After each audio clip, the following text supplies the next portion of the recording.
So I'm going to talk about low emission zones. I have a part-time job at Birmingham University for my sins. It's an EU-funded project, a Life Plus project, and essentially it is to improve air quality in a number of southern European cities. Birmingham University's role is to help them with their source apportionment work and also to advise them on mitigation strategies that have been adopted in Northern and Central Europe. And that's my role. My role is to write 10 reports on different issues. One of them was on how can you discourage diesel cars, which, given what's happened recently, was quite interesting. But one was also looking at low emission zones, and that's the one I'm going to be talking about at the moment.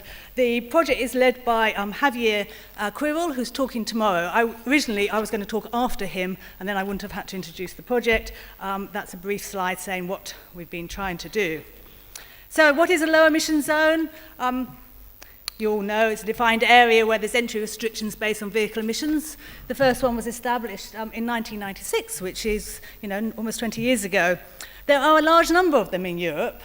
As far as I know, there aren't any in any other parts of the world. In Lombardy in Italy, there's something like 1,500. Every small hamlet seems to have a low emission zone. So excluding all those very small ones, there are probably a few hundred. And the number is gradually increasing. And over time, they have become more stringent. And what I'm reporting about is the work on the early stages of low emission zones.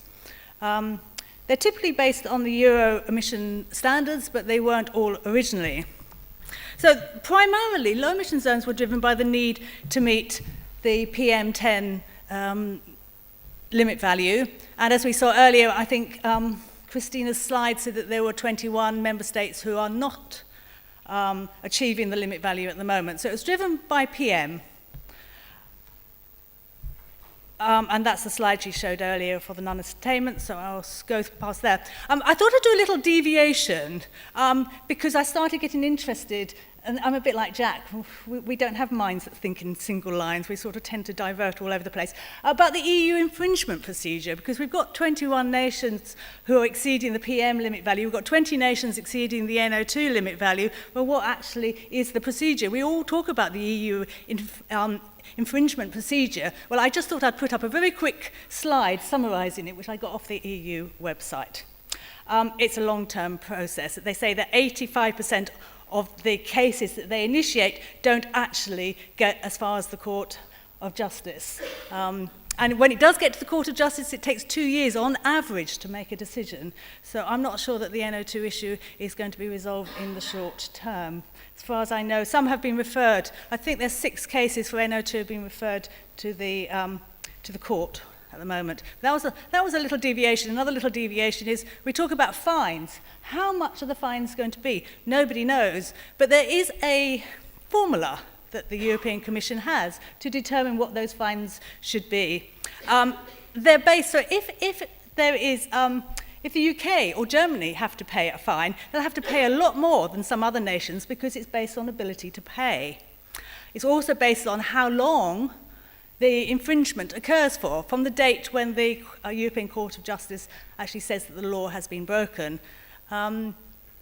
It's an interesting formula, and the European Commission can have influence on the court as to whether there'll be a lump sum or a daily charge. And those daily charges can actually build up quite rapidly, as being calculated by an American, as on the slide.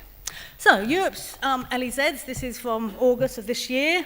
Well, there's quite a lot. As you can see, Germany has the most.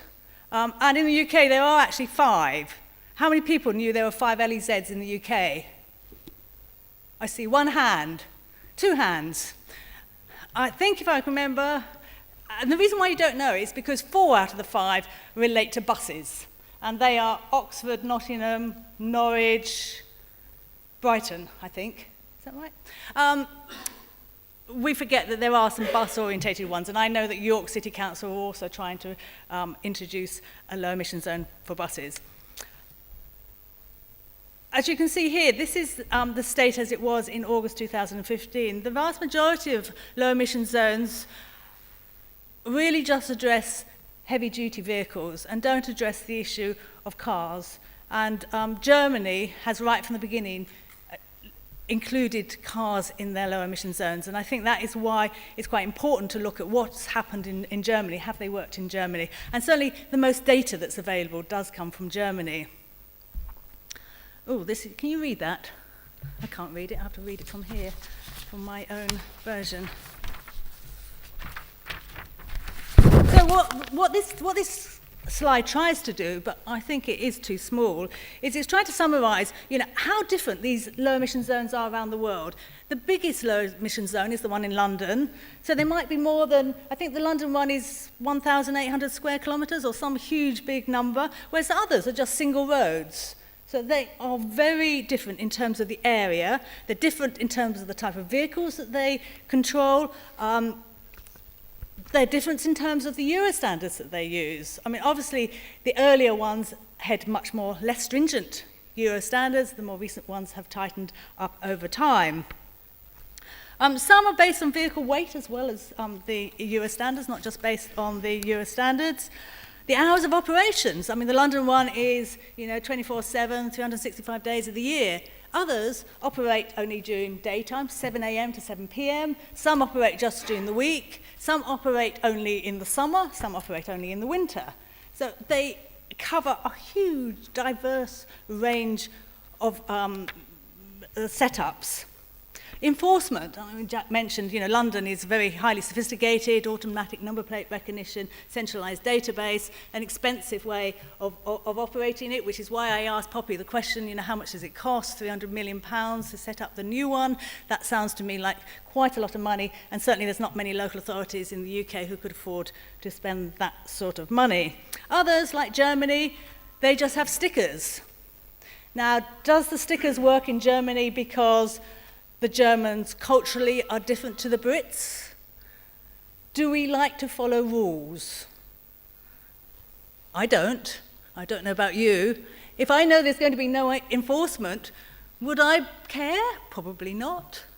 I think enforcement is really, really important, and that's the advantage of having the automatic number plate recognition system, is you've got a means of enforcing it. On the other hand, it costs a lot. And in Italy, I found no evidence whatsoever that the Italian LEZs are enforced whatsoever. I don't think they seem to have stickers or automatic number plate recognition. So are they effective? There's a lot of them in Lombardy, but... So, let's move on. It is incredibly difficult to assess the impacts of low emission zones. And what I've put is the confounding factors on the right-hand side of the scheme. So you've got a policy, which is the introduction of a low emission zone, and in the end, your policy aim is to hopefully comply with the EU limit value and also improve public health. So, how do you get from one to the other? Well, the LEZ affects the vehicle composition, which hopefully impacts on traffic exhaust emissions, which then should impact on air quality, and then you should see some benefit at the end. But of course, you've got all these things on this thing that make it very difficult to determine. You've got your natural fleet turnover, you've got the economy. We saw from Eckhard's slide earlier about the effect of the recession on the dieselization of the car fleet.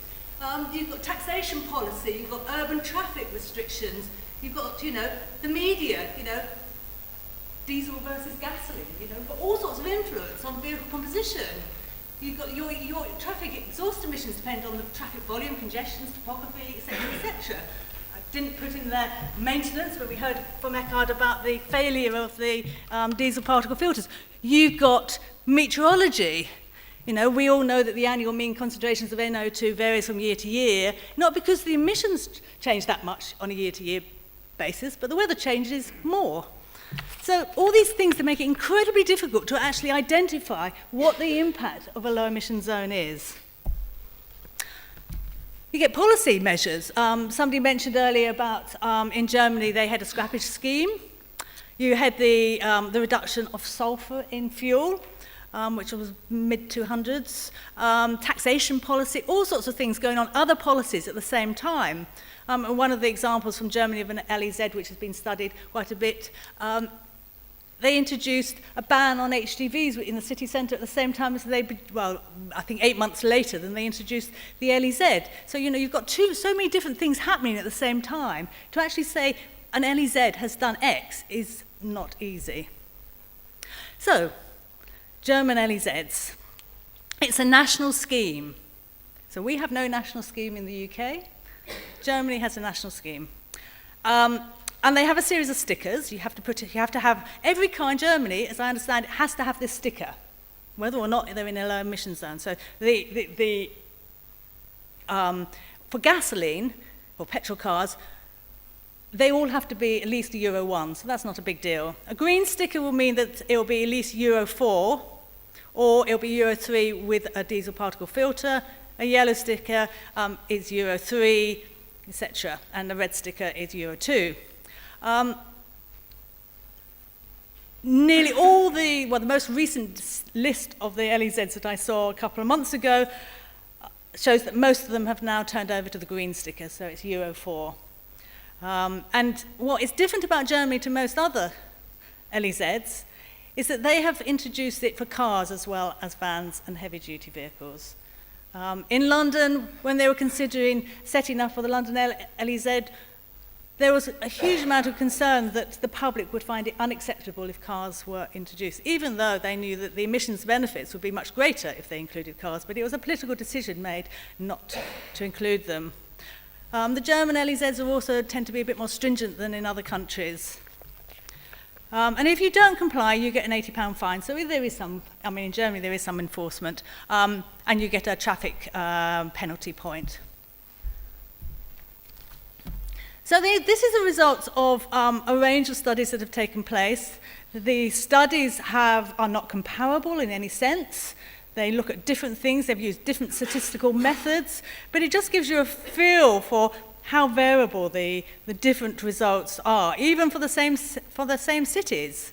It depends an awful lot about where you are actually measuring. Where's your monitoring station in relation to the type of traffic that your low emission zone is controlling? How do you compare it without the low emission zone? Do you compare it with a site that's outside the low emission zone? Do you do a time series study, so you compare the same site before and after? And then you've got to take into account a whole range of confounding factors. Doing these assessments is not easy. Ian comes from King's College. King's College have done some work on this. I still don't think it's published, which is a great shame. And I'll come to some of their results later, but the evidence is not that brilliant. Okay, that last slide was for PM10. This is for elemental carbon. Actually, the numbers are a bit bigger, which supports what Ian was saying earlier, I think. Maybe we should be concentrating on the components of the PM rather than the mass. Yes, it was Munich that has the HDV ban as well as the low emission zone. Bigger numbers. So if you actually take out just the traffic contribution, so you ignore the background concentration of, in this case, elemental carbon, and just look at the traffic contribution, the LEZ in Munich with the ban in the city centre reduced the concentrations by 55%, which is pretty significant. In Berlin, it was less in one study and more in another. I don't understand the difference. Big numbers. One of them is traffic contribution. So one of them is just the traffic. The big number is just the traffic contribution. The smaller number is the total. That's the difference. So looking at PM10 annual mean concentrations in other cities, many studies have not shown any impact on PM10 concentrations, including in London. This was a study by Peter Morkoff, a German, who looked at 19 cities. And again, you can see that there's PM 2.5, no effect. But elemental carbon, there was a 9% reduction over those 19 cities. NO2, it's NOx rather than NO2, it's 4%. So these are all ambient concentrations, not emissions. There's been some studies done looking at the health benefits of the German LEZs. Again, this is 25 cities in Germany, looking at the first phase, the red sticker, and the second phase. And the data is up there for you to read. So the reduction in German road traffic health impacts, 5% for the red sticker, and an additional 16% for the yellow sticker. So fairly significant. German LEZs, again, looking at the annual mean NO2 concentrations. Peter Moorfield, again, used his 17-city study and found less than 4%. Again, huge variations in the German cities. What I haven't got up here is for other cities outside Germany. Again, very little evidence that there was an impact outside Germany. So my conclusions are that while the aim of LEZs was compliance with the EU limit values and improved public health, well, one thing they have not been able to do, because we all know that it's the daily mean PM10 limit that's the most difficult to achieve, but these studies cannot determine whether or not they're very effective on daily average concentrations, because that's so dependent on the weather. It's better at looking at annual means, and I think virtually all the data has looked at annual mean data. I believe that if you look at the Germans' data, I think there has been a few percent improvement in annual mean NO2 and PM10 concentrations. Elsewhere, the data is uncertain at best. I think the Germans have slightly greater benefit because they've included the cars.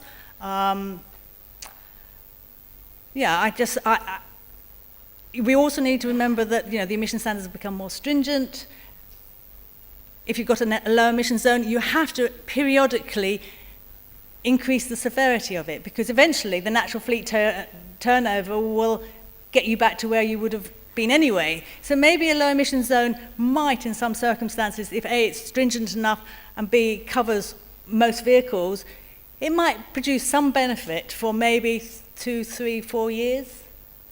But then the fleet turnover will be, I think the average age of a car in the UK is something like 7 years. So it wouldn't take that many years to naturally turn over. So it's a short-term measure, I believe.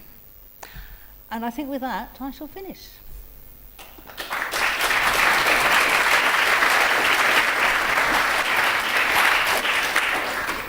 Andy Edwards from Bristol City Council.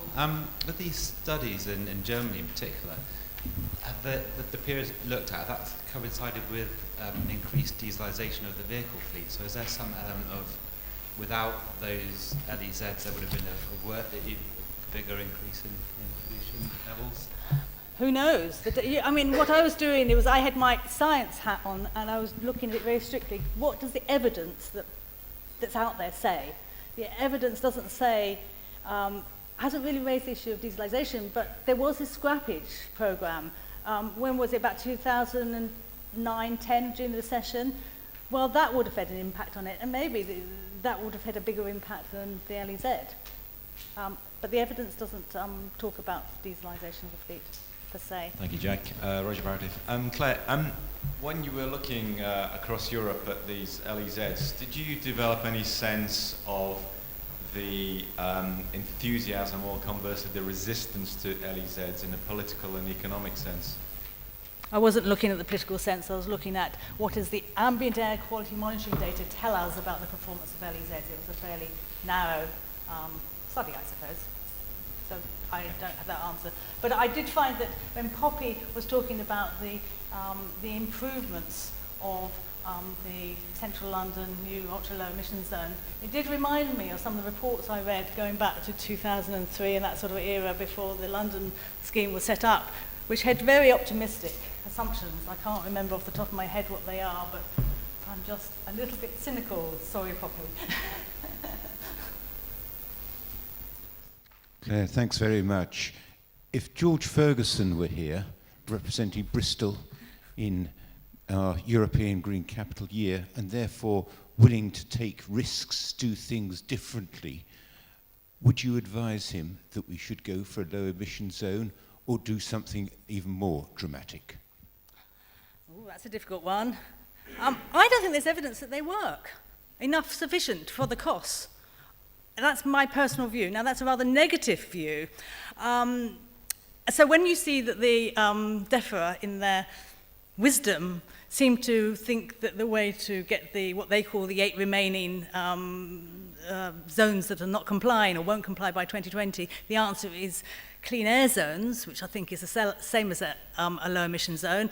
I find that rather depressing because I just don't think there's any evidence that they work. Now, maybe when the London ultra low emission zone comes into effect with all Euro 6 and latest technology and all the rest of it, and then we can find out that it does work, then maybe yes, but at the moment the evidence is not there.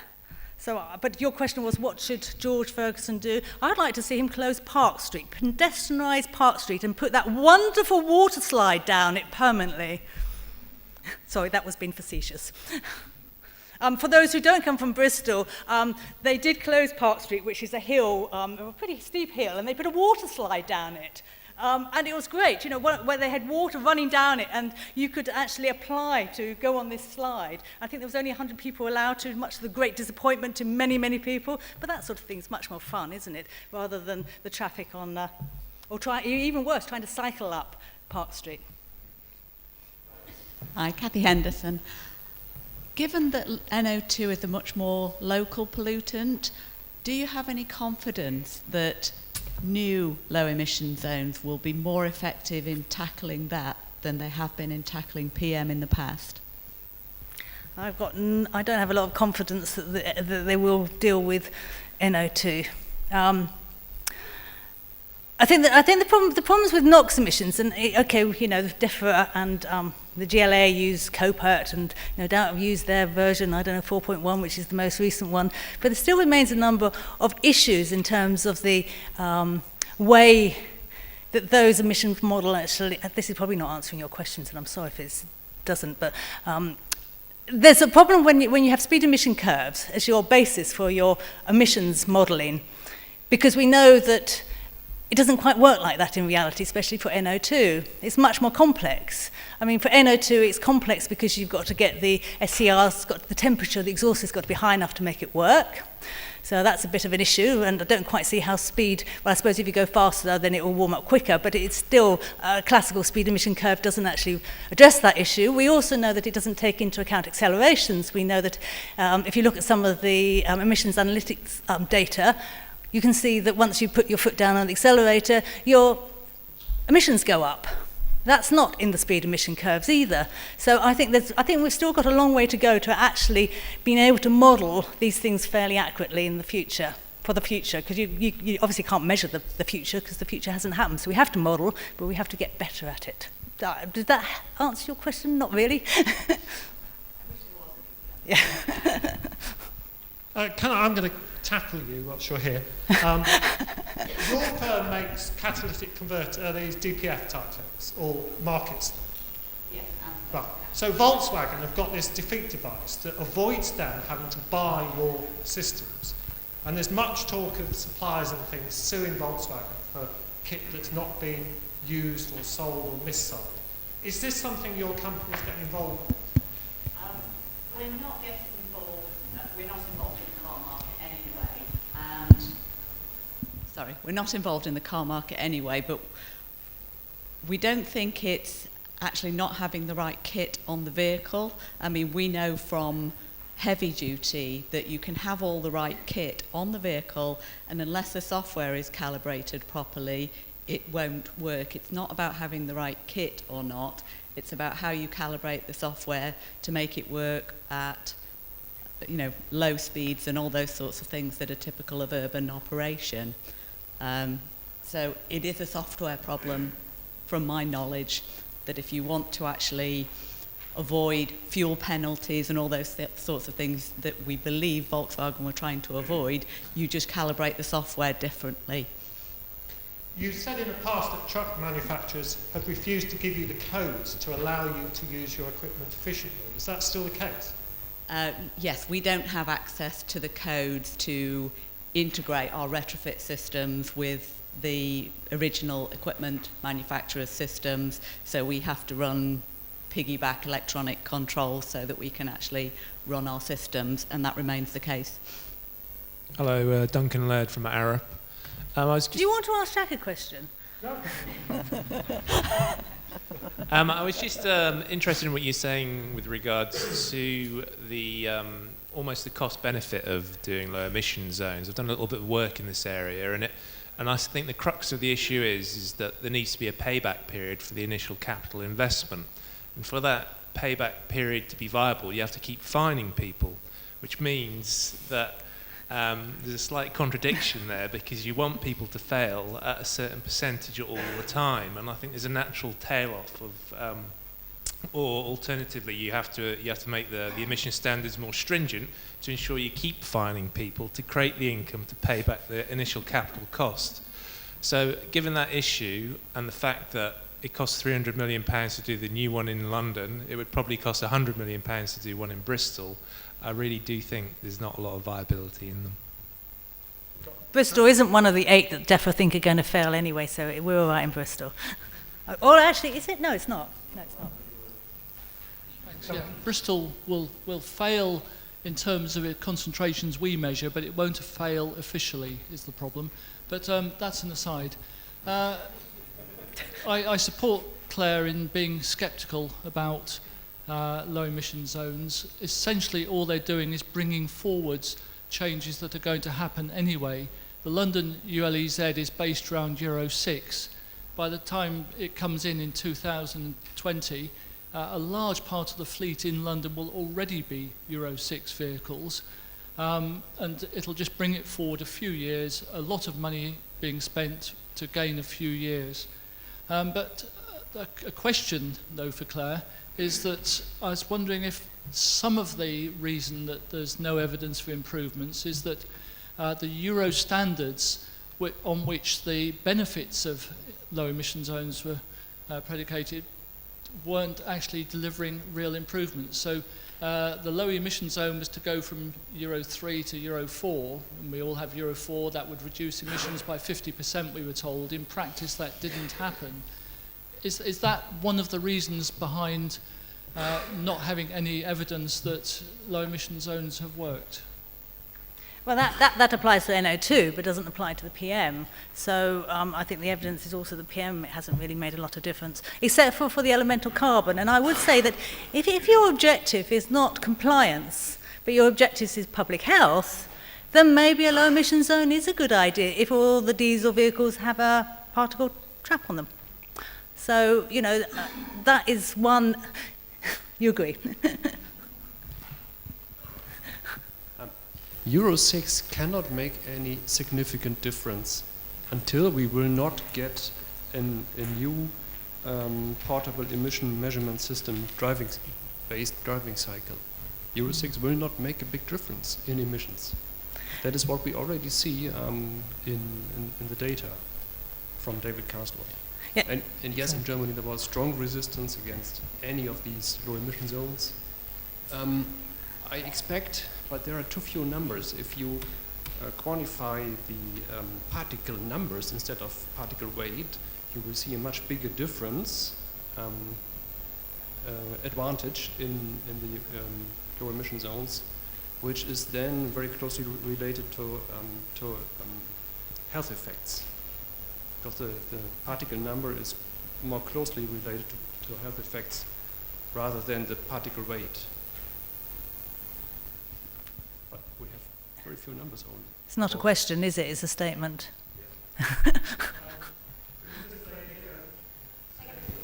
Caroline Watson from Global Action Plan. Do you think that maybe we haven't seen the improvement we would like to because low emission zones don't necessarily go far enough? Well, in terms of they're still diesel vehicles, whereas the ultra-low emission zone will be incentivising the adoption of ultra-low emission vehicles, obviously, which are generally plug-ins or 100% electric. So would you expect to see a significant improvement as a result of that? And also, in addition to that question, just to say that I think that these measures are actually pushing the market. So not necessarily, like somebody said, bringing forward things that were going to happen, but they are bringing them forward, so they're happening faster.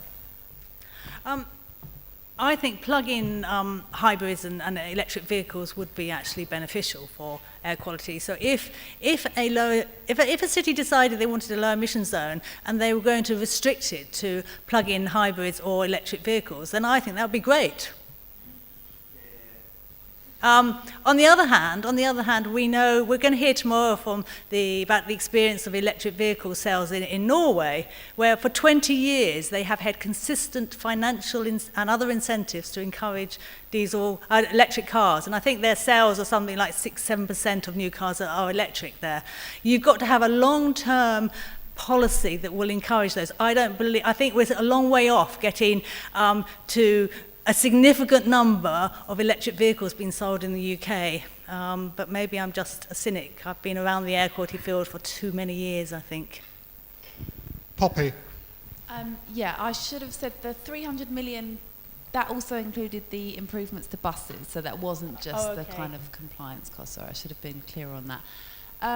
And also, no promises, but the plan is TfL are already looking at, how can the emissions limits be tightened, say, in 2025. So I think there is that acceptance, and they're quite clear about the fact. I think they said there'd be 77% compliance anyway without ULEZ by 2020. So there is a recognition that it has to be a kind of stepping stone type approach. You touched upon very briefly that different European countries have different values. So Germany follows the rules, UK maybe not so much. That was only a suggestion. I don't know if that's true. Maybe we have a German here. Maybe he knows whether the Germans follow the rules. But it's the British impression of the Germans. It's probably not right. I just wonder if there's a social experiment on LEZs that you set up a mobile camera system. Let's say you have 100 posts, but only one of those posts has a live camera on it. What do you think the population of that city would do if the fine was particularly high? Your guess is good as mine. I don't know.